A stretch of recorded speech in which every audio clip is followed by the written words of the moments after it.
నల్గొండ మండలం అప్పాజిపేట గ్రామంలో రైతులతో కలిసి పంట కాలువ ఏదైతే ఉన్నదో అసంపూర్తిగా వదిలేసినటువంటి కాలువను పరిశీలిస్తున్న పరిస్థితి కనిపిస్తున్నది. వాస్తవంగా గత 11 సంవత్సరాల కింద మొదలుపెట్టారు. 11 సంవత్సరాలు అయినా కూడా కనీసం ఒక పిల్ల కాలువ తీయడానికి ఈ ప్రభుత్వానికి చిత్తశుద్ధి లేదు.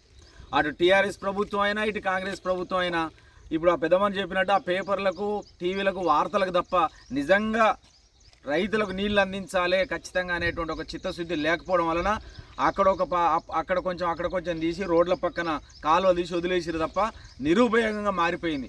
అందుకని మేము అడుగుతున్నాం, కోమటిరెడ్డి వెంకరెడ్డి గారు మంత్రి గారు నల్గొండ నియోజకవర్గంలో అప్పాయిపేటలో కూడా 90% ఓట్లు వేసారు. అంటే ఒక 1000 మెజార్టీ ఈ ఊర్లో వచ్చింది నీకు. కానీ ఈ ఊరికి చేసినటువంటి మేలు ఏంటి?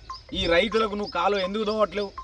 నువ్వు పైన గాలి మోటార్లో తిరగడం కాదు, రైతుల దగ్గరికి రమ్మని మేము డిమాండ్ చేస్తున్నాం.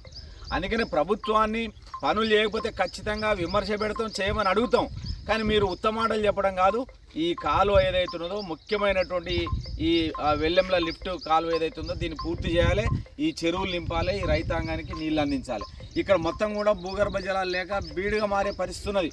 కాబట్టి దీన్ని వెంటనే పూర్తి చేయాలని మేము డిమాండ్ చేస్తున్నాం. అట్లాగే ప్రభుత్వానికి సంబంధించిందనంటే అది శ్రీశైలము మన ఇది నాగార్జున సాగర్ ప్రాజెక్టు కానీ అది సొరంగం పూర్తి చేస్తున్నారు, అది మధ్యనే వదిలేసారు, అది కూలిపోయి దాన్ని ఆగిపోయింది. డబ్బులు లేవు అని అంటున్నారు. డబ్బులు లేవు అని అంటే మిగతా వాటికి ఎట్లా ఖర్చు పెడుతున్నారు? అంటే మీకు ఇష్టమైన వాటికి డబ్బులు పెడతారు, రైతులకు అవసరమైన కాలువలకు మీరు డబ్బులు పెట్టరా? అంటే ఇది చాలా నిర్లక్ష్యంగా ఉన్నటువంటి పరిస్థితి ఉంది. అందుకనే మేము డిమాండ్ చేస్తున్నాం, వెంకరెడ్డి గారు మీరు ఒకసారి వచ్చి అప్పాజిపేట ఈ ప్రాంత రైతులకు సంబంధించిన పంట కాలువల దగ్గరికి మీరు వస్తే మీకు తెలుస్తుంది. మీరు పైన తిరిగితే ప్రజలు తగిన సమయంలో గుణపాఠం చెప్పే అవకాశం ఉంటుంది. దీనిపైన సిపిఎం పార్టీ కూడా చాలా పెద్ద ఎత్తున మొత్తం జిల్లా వ్యాప్తంగా కానీ ఇక్కడ ఉన్నటువంటి ప్రాజెక్టుల విషయంలో కానీ పెద్ద కార్యక్రమం తీసుకోబోతున్నాం. పెద్ద ఎత్తున ఆందోళన చేసి మీ ప్రభుత్వాన్ని నిలదీస్తామని ఈ సందర్భంగా తెలియజేస్తున్నాం. వెంటనే ఈ కాలువల్ని పూర్తి చేయాలని చెప్పి సిపిఎం పార్టీ డిమాండ్ చేస్తామన్నది.